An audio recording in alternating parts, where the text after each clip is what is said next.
শালিখা। নামটা শান্ত হলেও এই নদীর বুকে লুকিয়ে আছে এক গভীর রহস্য আর অভিশাপের গল্প।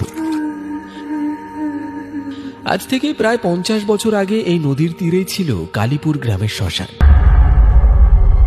এখানকার মানুষেরা বিশ্বাস করত যে রাতে এখানে নিশি আসে, আর দিনের বেলাও নাকি এক জলপেতনির কান্না শোনা যায়। সেই কান্না শুনে কেউ যদি সাহস করে নদীর ঘাটে যায় তবে তার আর ফেরা হয় না। এই গল্পের শুরু আজ থেকে 10 বছর আগে এই কালীপুর গ্রামে।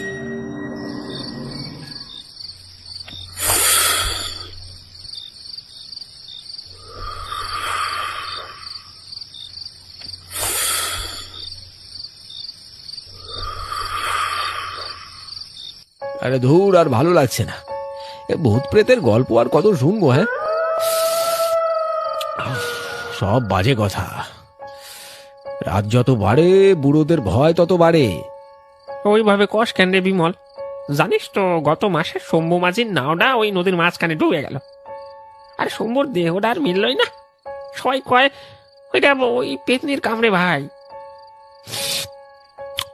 শুনে ঠিকই বলছে রে বিমল, ওটা পেতনি নয়, ওটা হলো জল পেতনি। ওর নাম ছিল পদ্মা।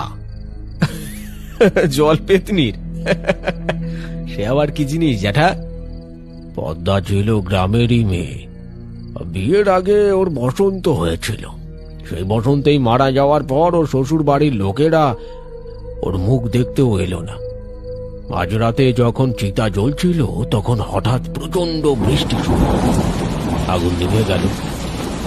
তবে সবাই বলল ও এখনো মরেনি। ওকে চিতার ওপর ফেলে সবাই ভয়ে পালিয়ে গেল। তারপর কি হলো জ্যাঠা?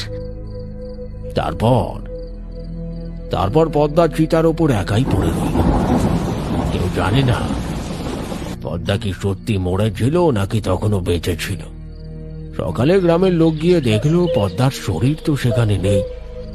সেই থেকে পদ্মার আত্মা ওই শ্মশান আর নদীটাকে আঁকড়ে ধরে ঘুরে বেড়াচ্ছে।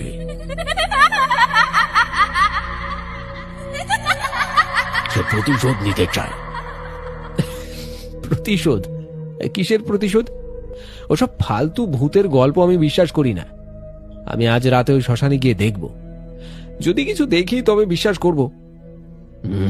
সাহস দেখাস না বিমল। ও নিশির মতো ডাক দেবে।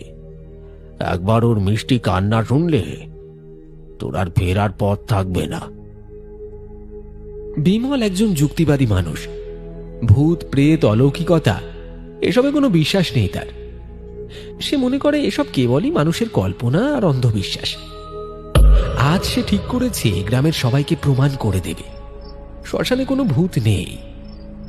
লণ্ঠনটা হাতে নিয়ে সে এগিয়ে চলেছে অন্ধকার রাতের পথে। বাতাসে শ্মশানের গন্ধ আর দূরে শেয়ালের ডাক। বিমলের চোখ দুটো তীক্ষ্ণ, দৃঢ় সংকল্পে ভরা। হঠাৎ পথটা বাঁক নিল। বাঁক ঘুরতেই দেখা গেল শ্মশানের সেই পুরনো উঁচু চাতালটা নির্জন, নিস্তব্ধ, অন্ধকারে মোড়া। বিমল একটু থেমে গেল। সে জানে না আজ সে শুধু একটি ভূতের গল্প নয়, একটি জীবন্ত অভিশাপের মুখোমুখি হতে চলেছে।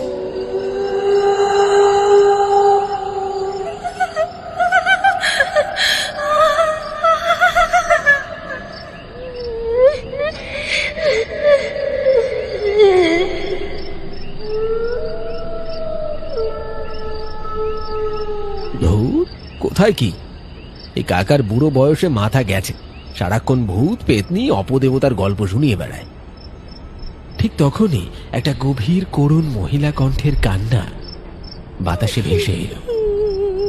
কান্নাটা যেন খুব কাছ থেকেই আসছে, ওই নদীর দিক থেকে।